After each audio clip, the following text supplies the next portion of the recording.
Bienvenue dans ce premier numéro d'Éco-Région, l'émission des entreprises qui font bouger nos territoires sur votre télévision locale, votre radio locale ou encore en podcast. Bienvenue dans cette grande première. Au sommaire, petit bateau racheté par un fonds américain, les explications de Canal 32 dans un instant. Un drone unique dédié aux mesures hydrographiques, mais pas que. Nous le découvrirons dans un instant avec le reportage de TBO.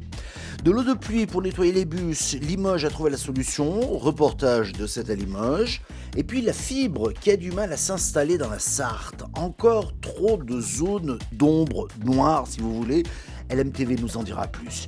Et puis, que faire des friches industrielles? Ces usines qui ont fermé et ont laissé des ruines. Est-ce un atout ou une plaie pour les communes? Un reportage de Puissance Télévision. La marque Petit Bateau, propriété du groupe Rocher jusqu'à présent, a été cédée à un fonds d'investissement américain.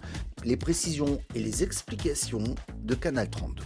Après le groupe Rocher Petit Bateau va voguer sur de nouvelles eaux. Ce jeudi en fin de matinée, le nom du repreneur de la marque de prêt-à-porter pour enfants a été dévoilé.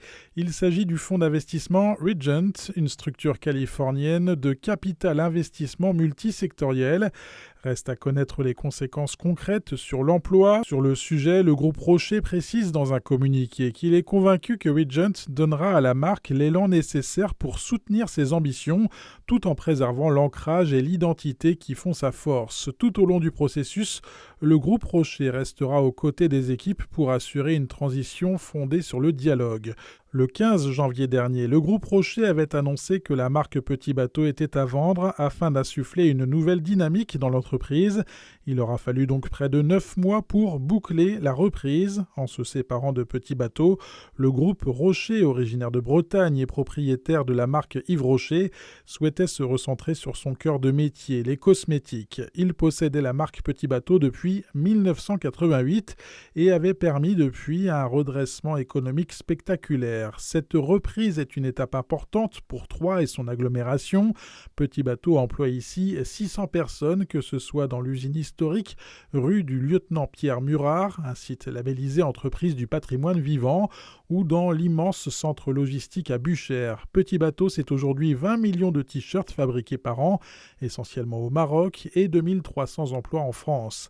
Dès l'annonce de la mise en vente du pionnier de la mode enfantine, François Barouin, le maire de Troyes, était monté au créneau pour sensibiliser les repreneurs potentiels à l'importance historique et économique de la marque pour la cité tricasse depuis 131 ans. Nul doute que les décideurs locaux vont continuer à garder un œil sur cette reprise à l'accent américain. Et voici un nouveau genre de drone maritime cette fois-ci. À Brest, le service de la Marine nationale vient de réceptionner le Marlin, son premier drone de surface dédié à la prise de données hydrographiques, mais pas que. Un reportage de TBO. Alors le drone qui évolue derrière moi, donc c'est un Drix de la société Excel que nous avons baptisé Marlin. Donc il est très profilé pour bien passer dans la mer. Donc ça c'est ses qualités de navigation, qualité d'endurance aussi puisqu'il peut travailler 24 heures sur 24. Donc il est propulsé par un moteur diesel. Cet engin il permet de mesurer la profondeur. Donc il a pour ça un sondeur acoustique, un sondeur multifaisceau qui mesure la profondeur donc sous la quille. Il peut mesurer également la nature des fonds avec un sondeur de sédiments. Ça sert pour faire élaborer les cartes marines. Ça sert pour réaliser des levées à des endroits, par exemple, où on veut implanter des fermes d'éoliennes. Ça sert aussi à aller construire ce qu'on appelle des modèles numériques de terrain, donc des espèces de surfaces en 3 dimensions qui sont utilisées dans le modèle de prévision océanographique.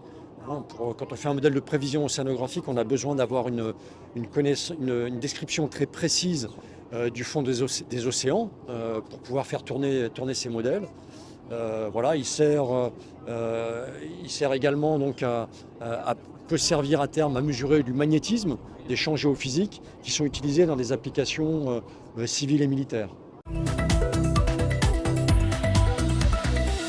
Une première en France, un nouveau système unique de récupération et de traitement de l'eau usagée pour le lavage des cars et autres bus alimentés par de l'eau de pluie. Cette installation permet de réutiliser presque chaque goutte, et encore. Un bel exemple de mobilité durable et d'innovation locale.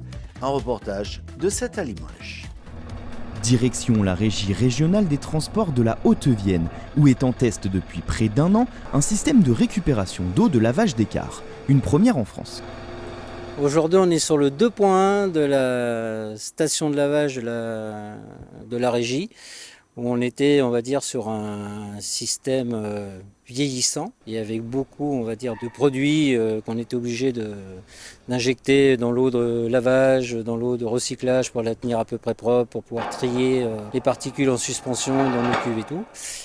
Donc c'était plus trop d'actualité, le système vieillissant, on est passé sur un système, on va dire, à l'ozone, de traitement des eaux. Et on est on peut pas dire à 100% parce que de l'eau de lavage eau de pluie, parce que malheureusement les règles de l'eau ne nous permettent pas d'utiliser à 100% comme on pourrait une station de lavage en eau pluviale, mais on est à 99%. Une réutilisation quasiment infinie de l'eau pluviale grâce au travail et à l'installation de l'entreprise GEBOTP, le tout avec un entretien minime. L'installation est très simple d'utilisation. On récupère de l'eau de pluie aujourd'hui. Elle nous sert à deux choses. Elle nous sert pour laver, 2 pour rincer. La première pour laver, pour faire un apport d'eau dans notre système de lavage, et en sortie de lavage, un système de rinçage, qui nous sert pour les deux choses. L'eau remonte ensuite dans cette cuve pouvant contenir jusqu'à 30 000 litres. Elle est traitée à l'ozone et repart dans le circuit de rinçage d'écart. Cette méthode très innovante permet donc des économies d'eau importantes pour la régie. Une importance cruciale pour aujourd'hui et les années à venir quand on sait que l'eau devient une ressource rare. 100% des foyers en Sarthe sont éligibles à la fibre. Le département est pionnier dans ce secteur et des milliers d'habitants en jouissent déjà. Mais certains ménages rencontrent des difficultés et des délais parfois très longs. La fibre n'est pas au rendez-vous. Illustration avec ce reportage de LMTV. Obtenir ce boîtier fibre pour ce couple, cela relève du parcours du combattant. Depuis 2021 et leur emménagement, avoir une connexion internet stable est impossible. C'est compliqué en fait, on fait tout en partage de connexion, sauf que on n'a pas des forfaits illimités. Donc là actuellement on est le 3 septembre, moi je n'ai plus de forfait, je suis en débit réduit jusqu'au 11 septembre. Alors ils accentuent leur démarche. Janvier 2025, ils effectuent des travaux pour que le délégataire de service public Sartelle puisse intervenir. De la maison jusqu'au bout du chemin, donc tout ici, on a creusé à peu près 1,3 km de tranchées pour mettre les fourreaux afin qu'on puisse être raccordé à la voirie tout simplement. Le problème, c'est qu'on fait les travaux qu'ils nous ont demandé de faire. Juillet, on a été obligé de les relancer parce qu'il n'y avait pas de nouvelles. Ils nous ont rappelé pour nous dire ils sont en vacances, donc vous aurez des nouvelles au mois de septembre. Et en fait, c'est sans cesse repoussé. D'autres foyers rencontrent des problèmes similaires. Même si 75% des Sartois sont fibrés, quelques installations nécessitent plus de temps. La grosse difficulté, c'est quand on a à créer du nouveau génie civil. On a notamment besoin d'obtenir des permissions de voirie pour pouvoir faire des trous sur le domaine public, préparer les chantiers, mobiliser des entreprises. On a une forme de délai incompressible, c'est à peu près 6 mois dès lors qu'il y a des travaux et des tranchées à réaliser. Et le principal problème pour Sarthe Numérique, qui supervise le déploiement dans le département hors métropole du Mans, c'est qu'ils n'ont pas connaissance de tous les problèmes. La réglementation en France fait que, quel que soit le problème du client, du particulier, il doit se tourner vers son opérateur commercial. Et c'est ensuite à la charge de cet opérateur-là de venir mobiliser notre délégataire de service public. Surtout que d'ici à janvier 2027 et janvier 2028, en fonction des communes, le réseau ADSL cessera de fonctionner et que tous les Sartois devront être raccordés fibre pour bénéficier d'un accès Internet. Les friches industrielles sont certes un témoignage du passé de la commune, mais ces usines abandonnées sont un poids pour les villes. Mais pour certaines municipalités, ces friches peuvent devenir un atout local. Un reportage de Puissance Télévisions. C'est un paysage ordinaire dans chaque ville, des grands bâtiments abandonnés presque en ruine sur plusieurs hectares. Les friches industrielles sont certes un témoignage du passé de la commune, mais ces usines sont un poids pour les villes. Les projets sont difficiles à mettre en place, pas de repreneurs. Ces murs restent donc figés dans le temps. À Saint-Dizier, il y a 2 tours, la tour Micot reprise en 2006, mais aussi la tour Ito, L'usine a fermé en 2020. Depuis, aucun projet n'a été mis en place. Pour la municipalité, les friches sont un atout local. Alors, la friche Ito, c'est une des plus grosses friches du Grand Est, il faut en avoir conscience. Donc on travaille énormément avec la région Grand Est, avec un établissement public foncier aussi, qui est un établissement qui sait gérer ça. Ça va prendre des années parce qu'il faut identifier le niveau de pollution et il faut ensuite voir combien ça va coûter de dépolluer tout ça. On en a pour longtemps. La ville de Saint-Dizier et l'ensemble de son bassin est un atout pour la France parce que les industries trouvent ici ce dont ils ont besoin. Des terrains, des friches à rénover où ils peuvent s'installer et surtout un savoir-faire. Et les Bragards, franchement, on sait travailler, on sait ce que c'est qu'une usine, on n'a pas peur de ça. Et ça, les industriels, ils le savent et ils s'installent ici. Depuis 2011, cette ancienne usine, Sebser, est à l'abandon et avait même brûlé quelques années plus tard. Cette entreprise bragarde était spécialisée dans la transformation de steak haché.